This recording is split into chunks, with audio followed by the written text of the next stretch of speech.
Hey friends, this is Brandon Wilmarth for Moore Public Schools EdTech Department, and my team has been busy over the last week, and I want to thank them, and more so I want to thank you for the incredible output of effort that you made 2 virtual days completely successful. Now, we did have some issues, and I want to address those just real quick in this video, just to you. No screenshots, no capturing of what's going on in the platforms, just me talking to you to make sure that we all understand some expectations, especially when it comes to technology. First, let me say that I got to see my kindergartner get on Zoom and meet with his class for the first time ever during the virtual days, and it was amazing.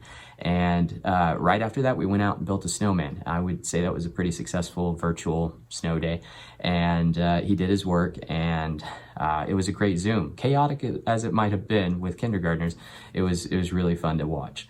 I did hear from some teachers that had some rather disturbing issues, Zoom bombing, whatever you want to call it, hijacking, all of which more or less could have been prevented. And one of the things that I want to make sure that we're all doing with Zoom is that we are setting and checking that box that says that students will wait in the waiting room and that we will manually let them in, and set that expectation, because our students technically don't have Zoom accounts. They're joining your Zoom account, they're joining your meeting.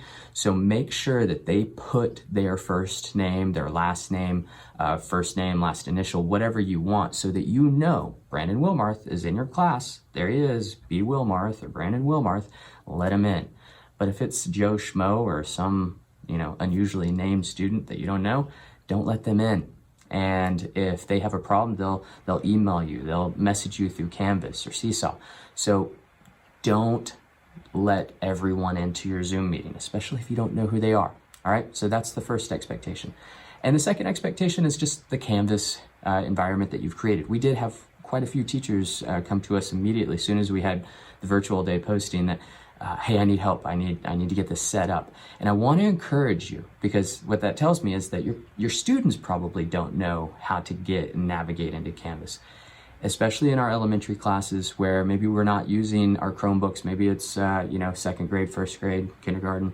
Do your best on a daily basis. Just navigate to your Canvas. We're not asking you to teach all day out of Canvas. We've got to have some balance. And we know, especially in those earlier grades, that we're going to have lots of, and even in AP Lang, we're going to have pen and paper assignments. We're absolutely aware of that. We want that. We want meaningful learning to take place however you best see fit. You're the expert in your classroom. But we do have some expectations that you show your students how to get into your Canvas homepage and how to navigate that. And if you only do that in August, in February, they're going to forget. So do that on a daily basis, even if it's just your agenda, so that they know how to get to that module, that assignment, that discussion, whatever the expectation is for you. And if you have any questions, if you need support, we have elementary curriculum technology specialists that are out in the buildings every day, and they will happily come and sit with you and answer your questions, talk to you about best practice, and make sure that you are completely comfortable for our next virtual day or just Thursday. So take advantage of your EdTech team. We love to come out there and work with you one-on-one or a Zoom or however you best need help. So another thing that I wanted to mention is that we have an incredible filter, the Lightspeed Classroom management, that is very capable. You can block sites, you can open certain sites, you can that the students can only go to, but there are some glitches with that right now. And June Kim is literally talking to the president of the company, trying to get these figured out. But I wanted to remind you that anytime your students leave at the end of the day, for holidays, for weekends, for virtual days, be sure that on those web rules, if you're using those, to just turn them off. None. Web rules, none. We had to reset at the district level. June's department had to reset all of the web rules to none for every single student, because they were trying to do their work at home over the virtual days and they couldn't, because some of us had web rules attached to those students and they could only go to certain sites. So we don't want that. We don't want to limit that.